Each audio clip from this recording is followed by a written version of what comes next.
Okay, I think we're all good. I think we've got a lot to get through today, so I think people are still starting to join. But what we'll do, we'll kick off. The first bit's a bit of an intro, so people joining late won't miss too much of the actual content, and then we can go from there. So first of all, hi everyone. Great to see so many attendees joining this webinar around how we achieve 40% win rates in CRO testing. So let's see what we're going to cover today. Good. So what we'll cover today, so building a winning test culture, and then we'll lead into what is a test repository and how you can use that for your CRO program. We'll then go into what we've learned and around 5 conversion drivers from our testing repository, and then we'll go through some final takeaways. So just some quick intros. So my name's Tim. I'm responsible for directing the strategy and testing roadmap for a number of our insurance and retail clients. And I'll hand you over to Stephen. Hello. Hi. Yeah. I'm Stephen. I work with Tim on some of those projects, and I also manage a few of our charity and e-commerce projects as well. So together we cover a lot of different optimization scenarios. Do we skip on? Okay. And for those who aren't familiar with Fresh Egg or may not be familiar with Fresh Egg, we design, build, and optimize websites for a number of clients across many sectors. We're based down, and it is actually sunny today, which is good news. Sunny coast in Worthing, which is just outside Brighton, with a team of over 70 passionate specialists across web, design, development, and optimization. And finally, we are super proud to be award winners, right, in the optimization space. So over the past year, as you can see here, we've won accolades for our experimentation programs, such as winners of Best Campaign, Experimentation Elite in the finance and insurance industry. That's with our work with Aegeus, and also Best Use of CRO in the Digital Growth Awards and Best Use of Digital at the Digital Impact Awards. Right, so that gives a bit of overview of Fresh Egg. Let's get into the main content. And Stephen, over to you. Yeah, so really the thing that we're looking at today is how our approach to CRO generally gives us the opportunity to increase win rates. And so we'll start by looking at that key success metric for any CRO program, which is your test win rate. And if you're unfamiliar with CRO, it's probably slightly surprising to hear that the industry benchmarks put average win rate as low as 12%. So even the most digitally mature in-house teams win as few as 1 in 8 tests. Now, part of that is about attitude to risk, exploration, appetite for trying unusual, novel things, but there are also some common issues that CRO teams have that limit the potential to win a higher proportion of tests. So the first thing that a lot of CRO teams struggle with is treating each individual test as a separate event rather than building consistently with each test conclusion.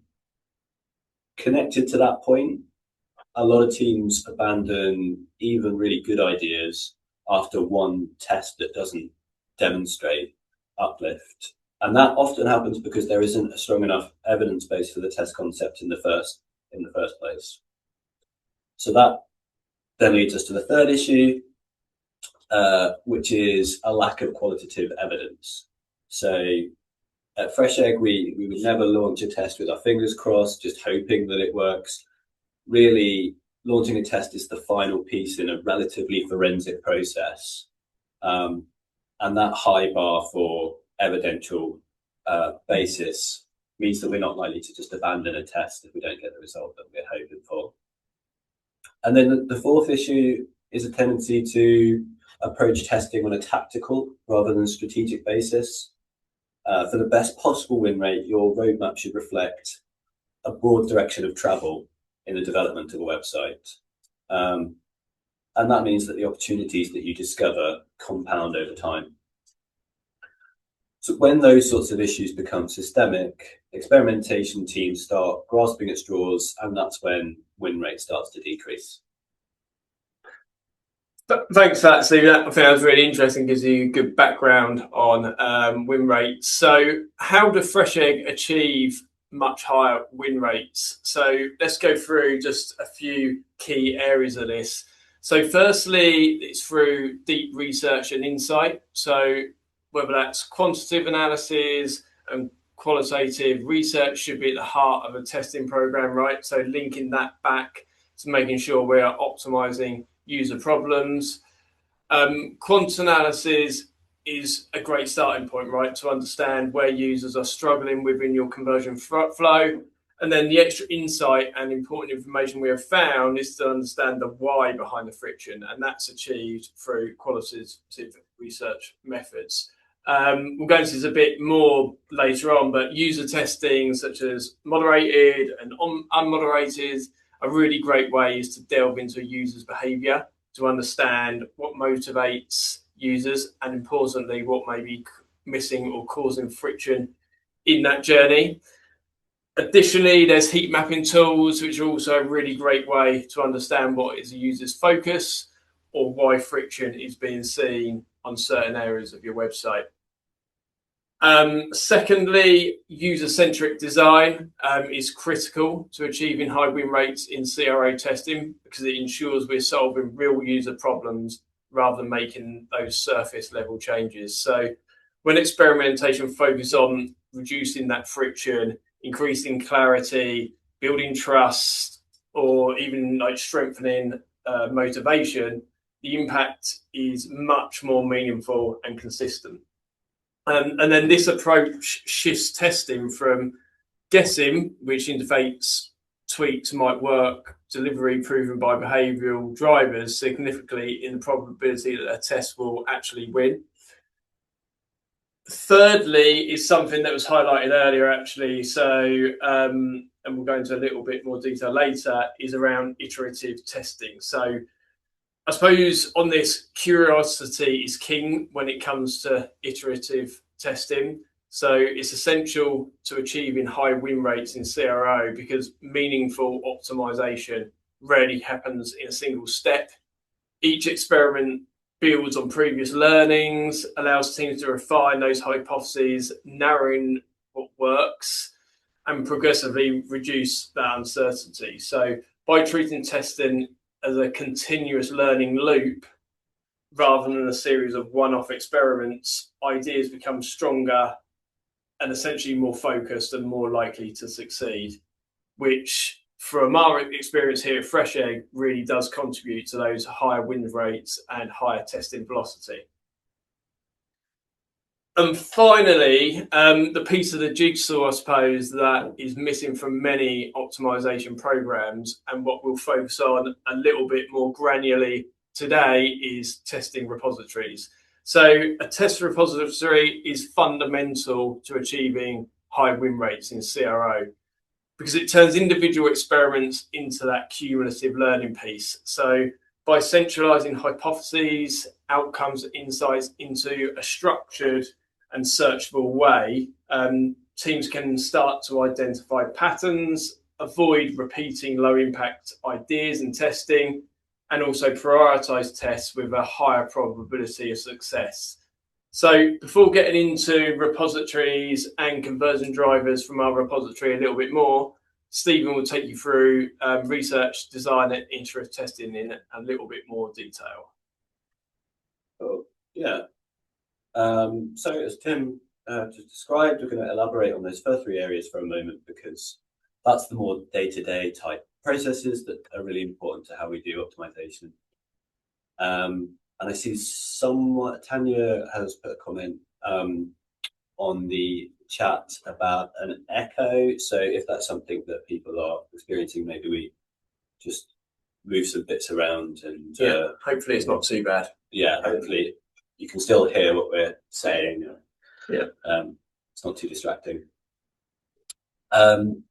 So as Tim mentioned, one of the things that sets us apart as a team is the evidence threshold that we expect to meet before running a test. We're pretty unusual as an agency because of how integrated research and experimentation are in everything that we do. Increasingly, for example, we pre-qualify test designs and content with unmoderated testing, even before running the experiment. We'll also usually follow up a test with additional research to add depth to the results, and to see what kind of meaning is being communicated in the outcome. At the same time, one of the obstacles for any optimization team that wants to activate research insights is the fact that research insights tend to be distributed fairly diffusely across teams and across organizations. Often it's different media, it's different projects. It can be quite hard to keep track of everything, and even more difficult to summarize everything that you know as an organization from your research. So in recent years, we've been exploring ways to bring research insights together in a shared knowledge hub that kind of classifies and categorizes all of those insights and makes them available in our experimentation. At the moment, that often takes the form of a simple spreadsheet directory, but there are paid solutions that we've been exploring as well that make that all automatic. But the key point is that the effort that we put in, that one can put into activation of research insights, will always pay you back in your win rate.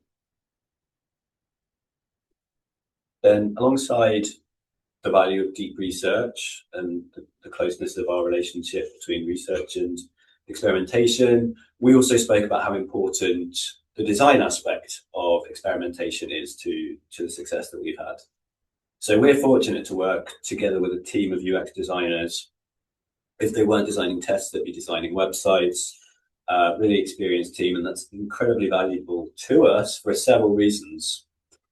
Firstly, if you're not confident about how a test concept has been implemented, it introduces an extra confounding factor that a lot of CRO teams never really get over. So you can see a representation of that problem in the left-hand diagram here. If you've got a lack of design expertise, it introduces an entirely new category of potential error into your testing. And that means that your potential for driving winning test results immediately decreases. The second reason that design is so important is that it allows each successful test to contribute to a much more coherent user experience.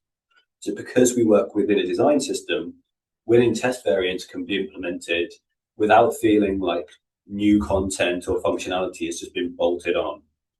And that's a gain that you might not notice necessarily after one test has been implemented, but after 3 or 4 optimizations that are validated through experimentation, if they're being delivered client side and you're not working within a design system, the whole experience can start to look like a Frankenstein's monster. And then the point of optimization, which is to improve the website, starts to become undermined. Then the third aspect that we mentioned as being key to our success was our focus on iteration and incremental change rather than a big bang approach to optimization.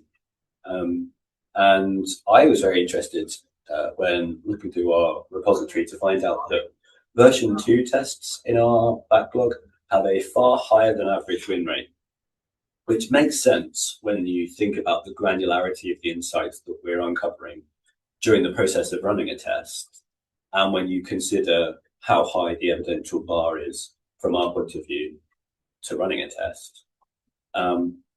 It can sometimes require a degree of restraint and discipline to continue with an avenue of inquiry if you're not getting the results straight away. But we find the benefits outweigh the temptation of a novel approach pretty consistently.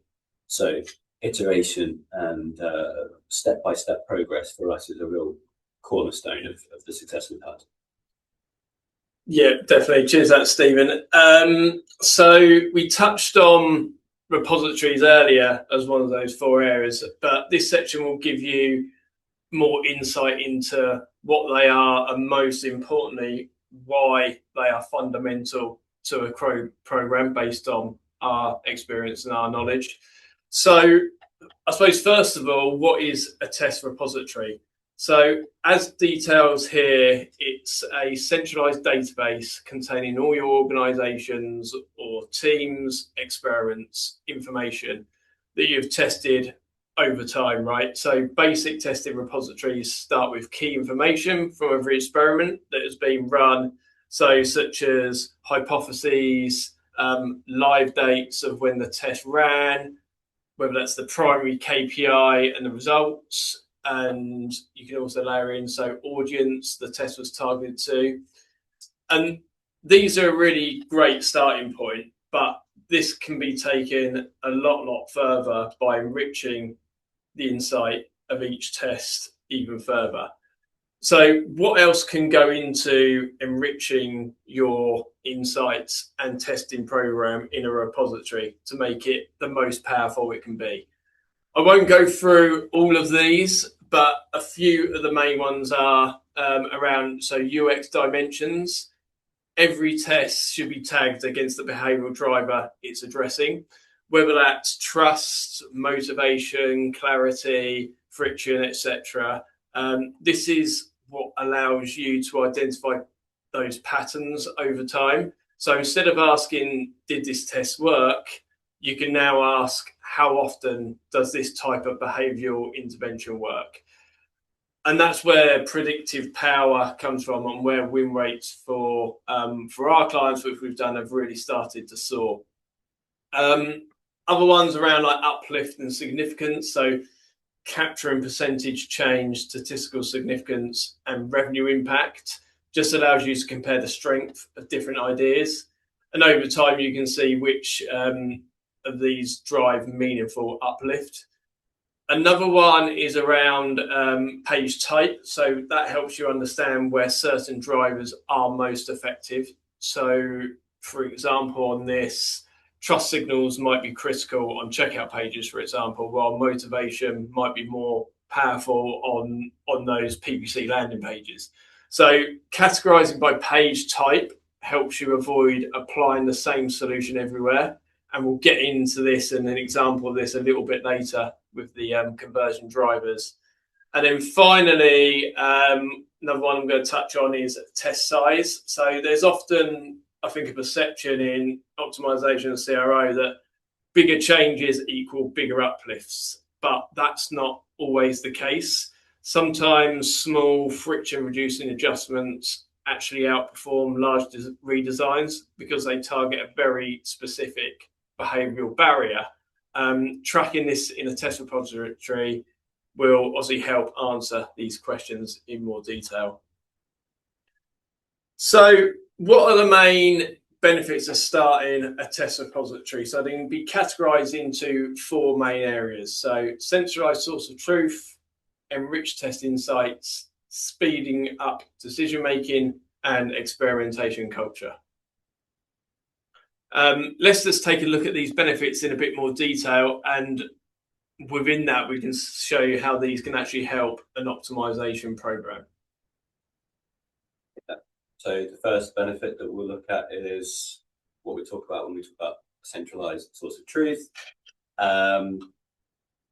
First thing to do is probably to ask what we mean by that, and then we can talk about what the benefits are of having it. So with a test repository, instead of all of your insights living in old decks or lists, every hypothesis, result, and learning is stored in one searchable archive, which means that anyone can quickly see what's been explored and which changes have effectively moved the needle in the past. It prevents unnecessary duplication, so we don't cover the same ground that we've covered before. But it also makes knowledge accessible across an organization in a really powerful way.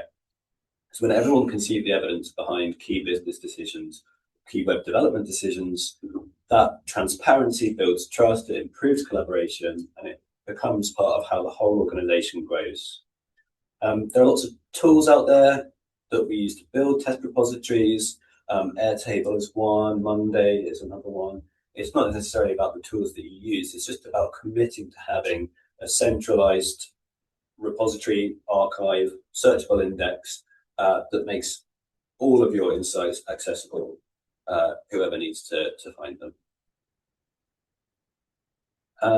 A test repository also increases the value of your experiments by enriching your insights with a meta-analytical perspective. So this is the second key benefit of having a test repository. And talk a little bit about what we mean by that. So when you have all of your test details together in the same place, you can capture themes and patterns across your past activity. And that allows you to interrogate the experiments that you've run previously, even experiments that you're running currently, with just a little bit more context and a bit of a zoomed out perspective. It also means you can identify trends. So for example, as Tim was highlighting, do complicated tests necessarily deliver big wins? Which pages are the biggest opportunities for a given industry? Do certain types of users, those on mobile or tablet devices, for example, do they need to see something specific in a given journey? One of the most important factors in our repository, though, is our UX dimensions framework. And that is a categorization system that allows us to tag tests based on which aspect of user experience they impact. Now, the benefit of that is that when you look at your tests in the round and you've got them categorized by UX dimension, you can start to pick out aspects of user experience that are particularly relevant for specific industries and specific parts of the customer journey. This is a quick overview of the framework. We've had separate sessions where we've gone through this, and there are resources online where you can look at this in a bit more detail. It's not necessarily important to understand what each of these different dimensions represent, but the point is that we've tried to divide the user experience into 7 discrete, roughly parallel aspects. And that means that for any given test, we can identify one aspect of the user experience that is particularly relevant to. When we do that, we can then analyze the impact of tests like that and draw conclusions at a meta-analytical level. So the third benefit of having a repository that we discussed just a moment ago, alongside the value of enriching your insights and alongside value of having a centralized source of truth, is that it allows you to speed up your decision making whilst you're actually in the process of running an experiment, which is obviously incredibly valuable when there's a big focus on velocity in your program, as there often is. So having really, really good precedents to draw from when you're trying to make key decisions about whether to pause a test, whether to pivot, how long to run a test for, things like that, really, really key. And the test repository gives you an evidential basis to make those sorts of decisions without relying on gut feel or a sort of general sense of previous experience. Equally, we use our test repository and the insights from our test repository to score tests within our prioritization system. So when we're choosing one test concept to push ahead of another one, if we're trying to get the biggest impact on the website as quickly as possible, we'll use the insights from our repository to do that. And this really links to the ability to move from low velocity to high velocity testing with reduced internal conversation and disagreement and those sorts of things. Because if you're all using the same evidence base with a test repository, there's no need for anyone's opinion to be taking precedence over anyone else's. You're all just drawing from the same evidence, and most of the time you'll agree on what's important, which ends up leading back to high win rate. So diving deeper a bit into the final benefit of repositories now in terms of that whole, I suppose, whole debate, I suppose, around and improve in terms of improving that experimentation culture and testing adoption within your organisation. So driving that culture is really critical for organisations and internal teams to thrive and progress. So when insights are centralised and more visible, that repository becomes a starting point for conversations rather than something owned solely by a team such as the CRO team, right? So it helps break down those silos by giving marketing or its products, UX, and leadership a shared view of what's been tested, and also what's been learned. Then that visibility encourages that curiosity that we mentioned earlier, right, across teams. So people begin asking smarter questions, in essence, exploring those past insights and contributing more informed ideas. And then over time, this creates that shift in how the organization thinks about experimentation. So overall, the repository helps embed a culture where opinions are tested, learning is shared, and decisions are grounded in data and evidence rather than hierarchy.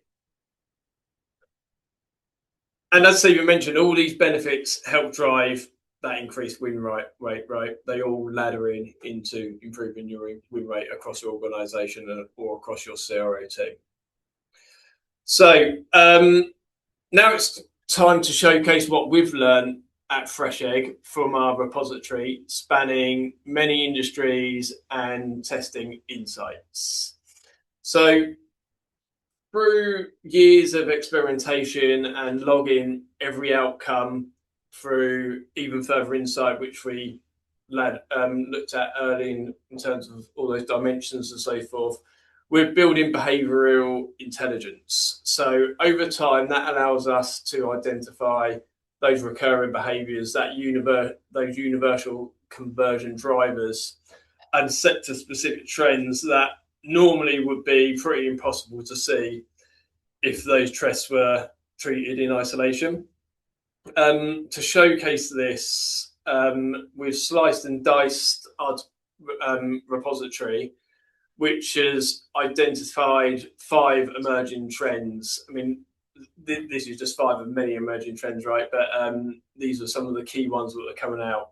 And these insights are focused on so cross-industry testing performance, UX dimensions across more than over 10 industries, and also targeting of tests based on test location. So that's what we spoke about earlier in terms of perhaps page area or wherever that may be within your funnel. Right, so let's go through those 5 insights that have been derived from the repository. Again, this won't only give you insight into your industry, but also it will provide evidence of how a repository can be used to showcase the conversion drivers and insights and how it can be used across other industries.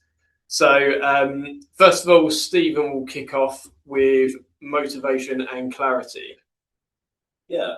So also got a note here to say that the recording will be circulated. There was a question in the chat. So yeah, don't worry if you have to leave or anything like that. It will be circulated after the webinar. And there's also another question in the chat I've just noticed as well. We'll come to any questions at the end. There should be time for that. So we haven't forgotten about you. It's all right. Yeah, that's what I meant to say. So yeah, so the first insight from our test repository that has informed our testing and that we can share and just to demonstrate the value of that meta-analytical perspective is how important a particular type of communication is for insurance and financial services type journeys. And that communication is being really, really clear in a way that users actually can understand about the benefits of a product or a service. So what our test repository consistently shows is that surfacing clear motivational content is really, really critical. And that's where we've got our most consistent wins and our biggest wins as well. And that kind of a test might be relatively simple. It might be about simplifying the language used to explain a feature or a component of, for example, insurance optional extras, something like that. It might be about reinforcing the value of a product to someone in terms that are relevant to them.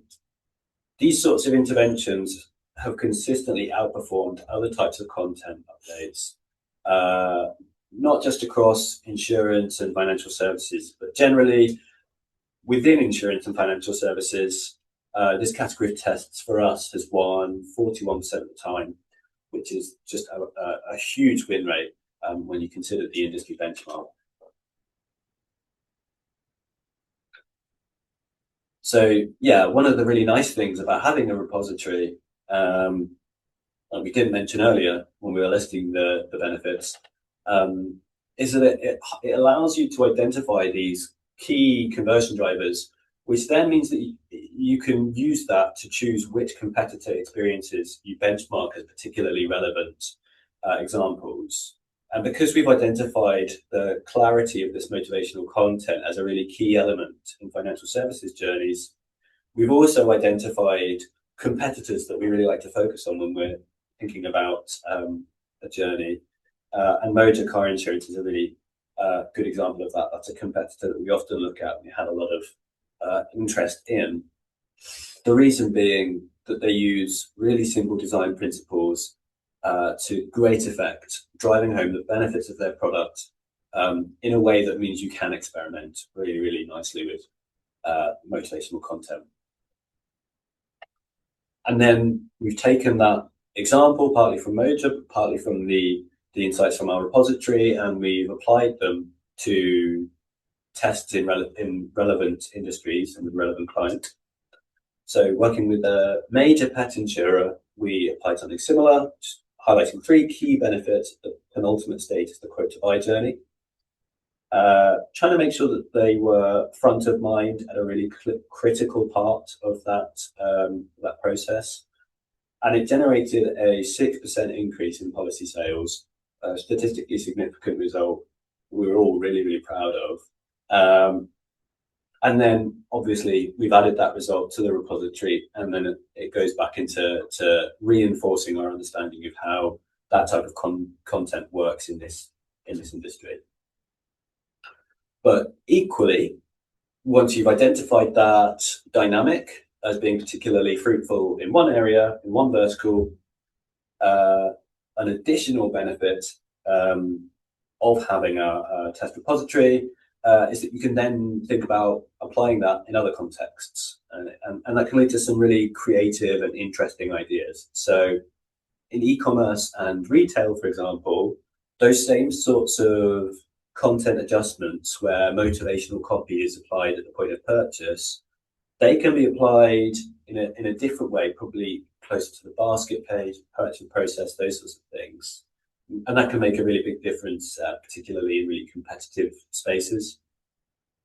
For charity clients and real estate websites, that might take a very different form, but the comparative view provides some really, really creative opportunities. And again, that's another benefit of having a zoomed out perspective on things. Yeah, and I think that's where we get sort of a bit more inside clarity, obviously working across different industries and so forth. We really start to see what works in certain industries and how that works across the other industries as well. So it really starts to paint that picture. So the second one I'm going to look at is, and what we're going to look at specifically now, is the charity sector. So one conversion driver really stood out clearly within this, and that is around motivational and emotional cues.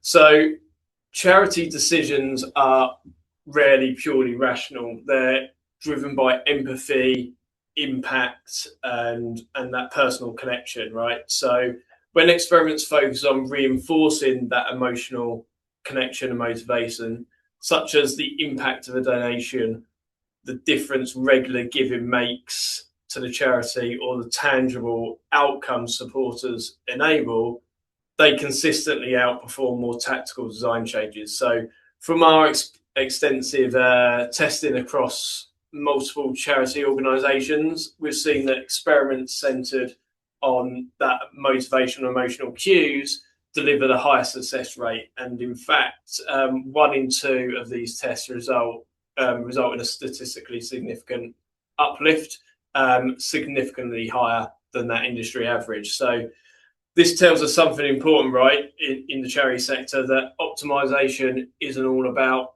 tweaking layouts or colors. It's about strengthening the emotional connection and clearly communicating that impact in the right way. When users feel the purpose behind their action, they're then far more likely to commit. This is This is you. Yes, it's you. Yeah. Yeah. Sorry. So that same insight has. Let's consider if we can do the same thing in other industries. In e-commerce and retail, for example, you can apply this same treatment in really interesting ways, focusing on urgency, those sorts of motivational factors in a really dynamic way. I think for charity as well, this drive you think about like the value proposition, making that clear, right content with the right time will obviously help your potential donors convert to give. And this conversion driver can be highlighted through previous testing for Diabetes UK. So from our experience, and repository highlighted the donation form actually lacks those motivational cues and reasons why a user should actually donate. So by this simple insight from slicing the dice in the repository, we added a motivational feature on the form, as you can see on the right hand side there, to drive that user connection and engagement. So just by doing this, you can see there, it drove really big increases. So it drove a 25% increase in monthly donation, which not only is a great result from a testing perspective, but it makes a real difference to the impact the charity is making on real life people. So so that is a really strong test and a good example of that emotional cues. And again, how you can test motivational cues and emotional cues across other industries. So once you start to understand that they're a powerful behavioural driver, the next question is where you can use it in different contexts. So, for example, in e-commerce and retail, motivation might be user-generated content or reviews or even designer or expert recommendations. These cues just help users feel that confidence in their choice and reduce the risk of buyer's anxiety. With insurance, motivations, we covered it earlier, but motivation is less about excitement and more about emotional reassurance as well. So users want to feel protected and confident in their decision, especially for something as large and as important as insurance. So motivational cues might focus on like peace of mind, for example, or what's covered or how the product actually supports them. So leaning into that emotional side a little bit more. And then in real estate, motivation needs to be carefully timed, really, because it's such a considered purchase. Placing motivational cues at the right moment in the journey really is critical.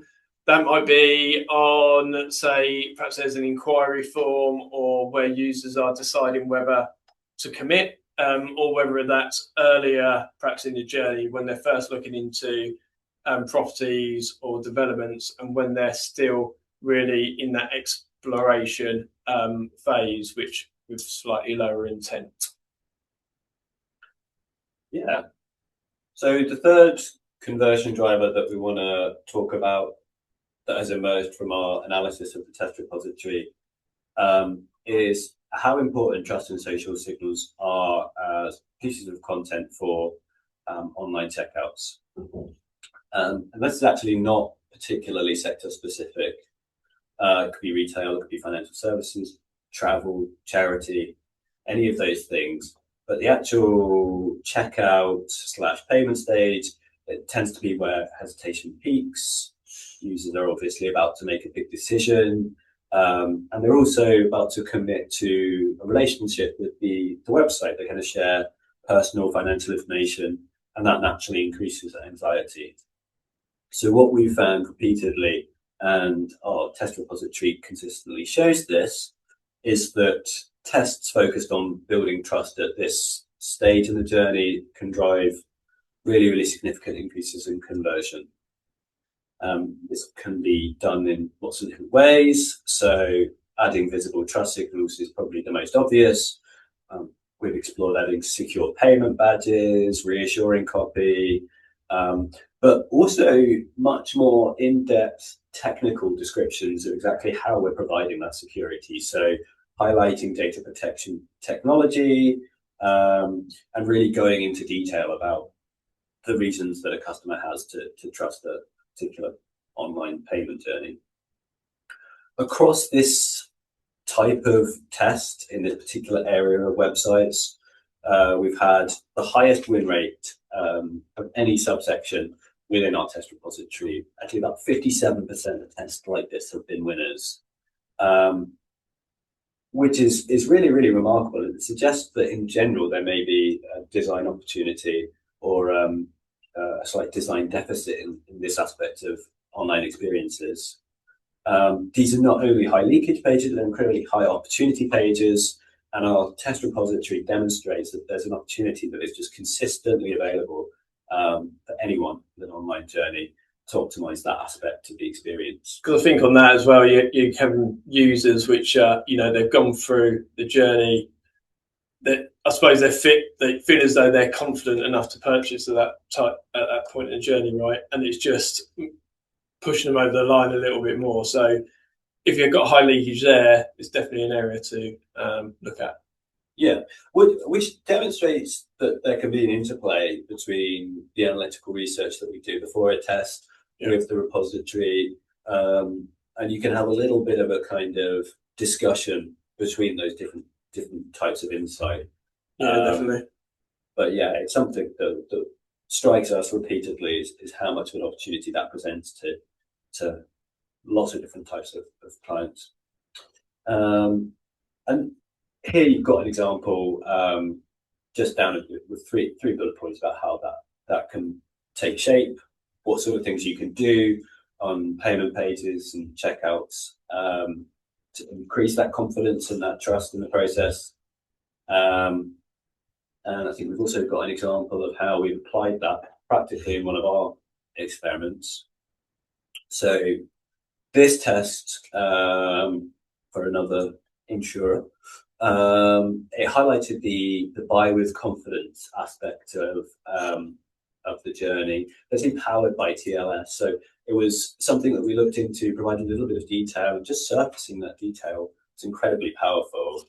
By highlighting that secure logo at the point of payment, giving that extra information, we were able to increase policy sales by 12%, which is just an incredible uplift when you consider how simple the change is and how sort of obvious the optimization could be with that context. And this leads back to what we were saying earlier around sort of technicality of test, large test versus big test. This wasn't sort of a large build test, obviously, but it looked at the right customer experience, the right friction at the right time in the journey to actually push that increase in sales. So yeah, so it just layers back to that as well. Nice one. Cheers, that Stephen. So the fourth one we're going to move on to from a conversion driver perspective is around reassurance through content in the retail industry. So What do we mean by this? So in the retail space, shoppers are spoiled for choice, right? They can compare, there's so many websites out there, they can compare products, prices, and reviews in seconds, right? Which means uncertainty becomes one of the biggest barriers to conversion. And what we've consistently seen in our testing and through the repository is that reassurance through that clear benefit-led content makes a significant difference.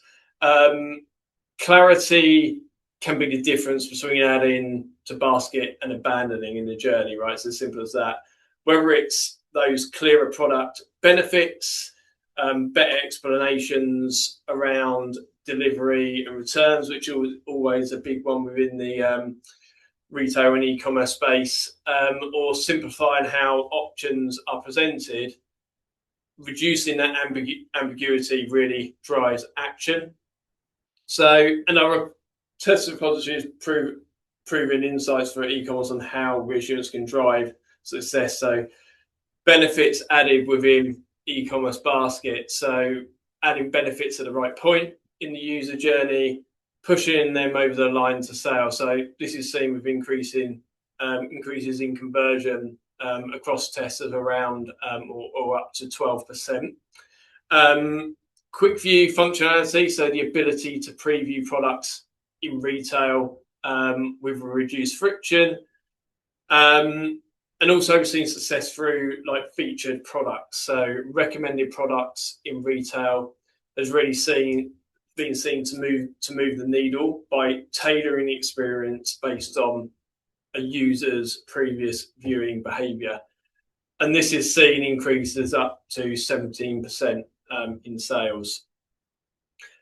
To bring this to life a little bit more, I want to share a retail example that clearly demonstrates that, right, and the power of content reassurance. So when analysing our test repository across the retail sector, we've discussed reassurance focused content consistently perform well, but when users close to making a purchase, in this case users reaching the point of booking but still hesitating, right? So our repository insights told us that this hesitation wasn't about price or design, it was purely about confidence. So by adding clear reassurance benefits at the point of booking, we reduced that uncertainty at a critical moment. So, and you can see here the results. So we saw 5% statistical significant uplift in conversion. Again, not through a major redesign, but by applying a proven behavioral insight at the right stage in the user journey. And again, this looking at how you can apply this across other industries or industries which are more related to you, it shows that it depends on user context and perceived risk example. So, for example, in the charity sector, reassurance is often tied to transparency. So our research consistently shows that highlighting how much of a donation actually goes to the charity, for example, rather than overheads and admin, actually increases that reassurance and higher donations rates. In insurance, this goes a bit more into it a little bit more, but reassurance really has never been more important. Regulatory changes such as IDD or GDPR, users are more conscious than ever around that space. So reassuring users that the product actually meets their needs, that their data is protected, and there's no hidden surprises, actually helps reduce that anxiety and increases completion. And in industries such as real estate as well, that reassurance plays a key part. As we mentioned earlier, decisions are a high value and a high commitment decision. So clear explanations of property features, for example, or transparent pricing, or reassurance around the benefits of a certain property or development or service really helps users feel confident enough to actually go through to the next primary action. So hopefully that will help you across a few different industries, how that can relate not just within the retail and e-commerce space. Yeah, so this is the final one that we're looking at. It is, yeah. The final insight from our repository. And we're looking at an area that's really worked for some of our real estate clients. It's worked across industries, but it's particularly relevant for real estate type websites because they need to appeal to lots of different audiences, buyers, sellers, renters, and that complexity creates redundancy, and content relevance is a real issue. So what our repositories highlighted in the entire real estate sector is that simplifying decision making and introducing personalization has a really, really strong impact on user experience. And in fact, associated with our KPIs, which in this case might be booking a viewing, things like that. This particular type of intervention has won 44% of time that we run it, which is, again, significantly above the benchmarks, not just in general, but particularly for that particular vertical. And this is an example of how we applied that particular approach. We took that insight, that content relevance from the test repository, we applied it to this website, it's KFH, by personalizing key content and creating a much more dynamic and responsive journey. We introduced new content on the homepage that responded to a user's previous browsing behavior. So properties and developments that were searched previously were highlighted to users when they returned for a second visit to the website or when they just navigated back to the homepage. You can see an example of some of the imagery in this screenshot, but the impact of that, just by making the website a little bit easier to use, making it a little bit more intelligent, was a 10% increase in property inquiries, which was the primary KPI for that test. And that insight, again, is something that we can apply not just within real estate as an industry, but also across lots of different areas. In e-commerce and retail, for example, you can make things absolutely personalized to the individual, to what they're buying at a given time. For a charity website, you can personalize donation forms, things like that make the journey really relevant to a customer's previous actions. Insurance is an example of where this type of intervention is really, really relevant because there's a huge amount of data available at lots of really important parts of the insurance journey. And typically it's not something that's actually activated and applied to improve content relevance. But if you can do that effectively, you can make what is often a fairly painful and high, cognitively demanding journey much easier to navigate. Example, using data from a PCW, price comparison website, to pre-populate a form, but much more highlighting things that are going to be relevant to a user based on what you know about them. Cool.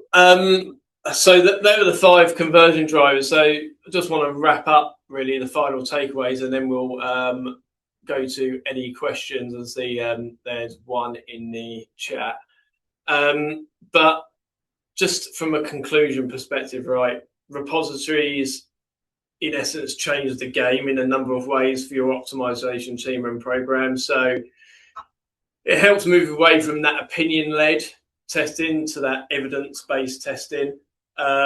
Isolated tests will be a thing of the past, I think, through the repository, giving you the ability for iterative testing, which Stephen spoke about earlier, based on learnings to drive that cumulative advantage.